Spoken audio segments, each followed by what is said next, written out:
So where did the idea for Spin Me a Yarn come from?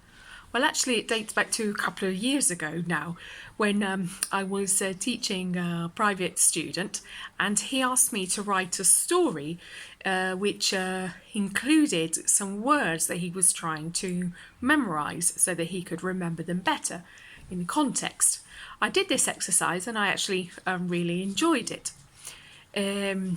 At the same time, this same student was looking into some business opportunities, and he was talking about paying people to write short ebooks for him that he would then promote and sell. Talking about it, he suggested that I write some books about English grammar. And so from there, I came up with the idea of my grammar stories. So I wrote a story about the present perfect, so with a grammar explanation and a story. I really enjoyed the whole process. And then during the summer, I went back to England, as I usually do every year. And while I was writing my second book about the past perfect, my mum gave me these exercise books that she had kept from when I went to elementary school. And these are my creative writing exercise books. And there are lots of stories in here.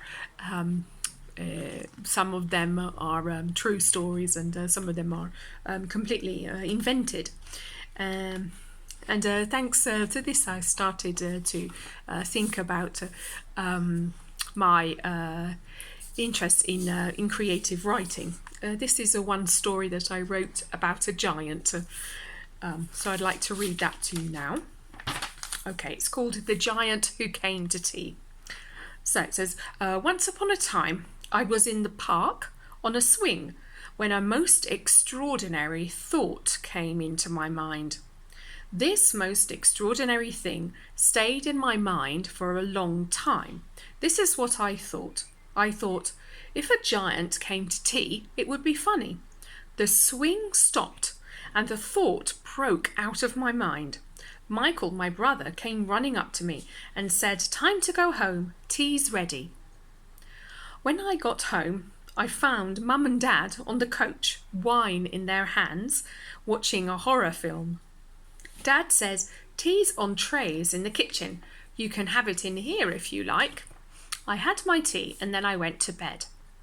I dreamed about how a giant would look like. Before I knew it, it was morning. I got up, wrote a quick letter, and went to the park. I was eager to find a giant. I wanted a giant to come to tea. When I was in the park, the ground trembled. Big cracks were on the path. I had to mind my footsteps. I turned around to go back home, but a giant was in front of me.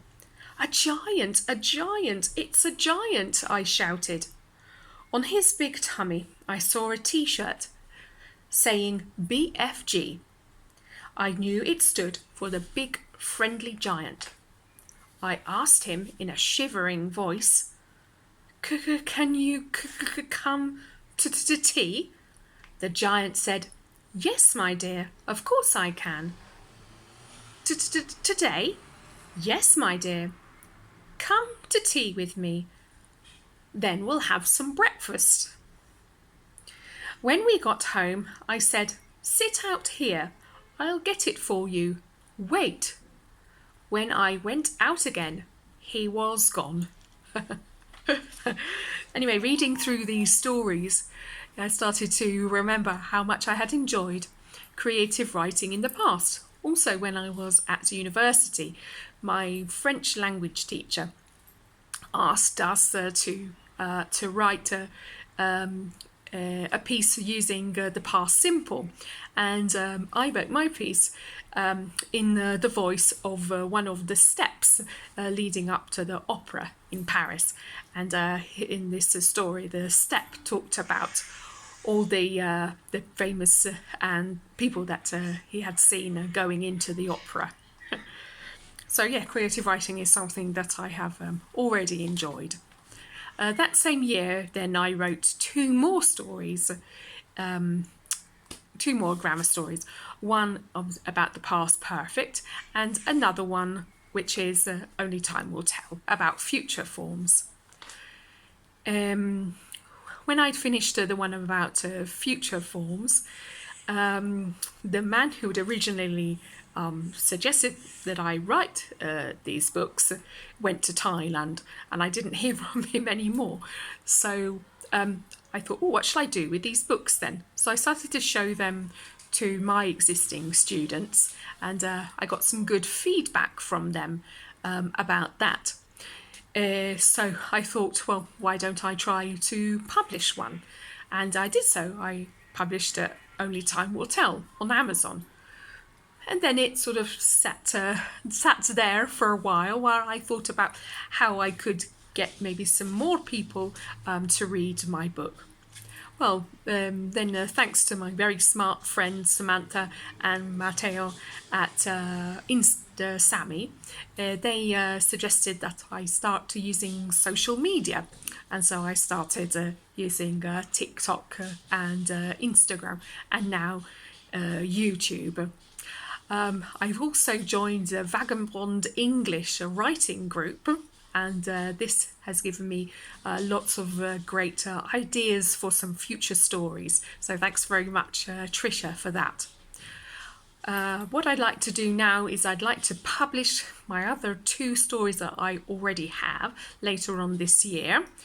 And I would also like to publish in future more stories of the same type, because I've got lots of ideas where the others came from. So I'd like to develop a series of books of the same type. So please check out my first book, and if you have any suggestions or comments on how to make the books better, then that would be great. Thanks very much. Have a nice evening.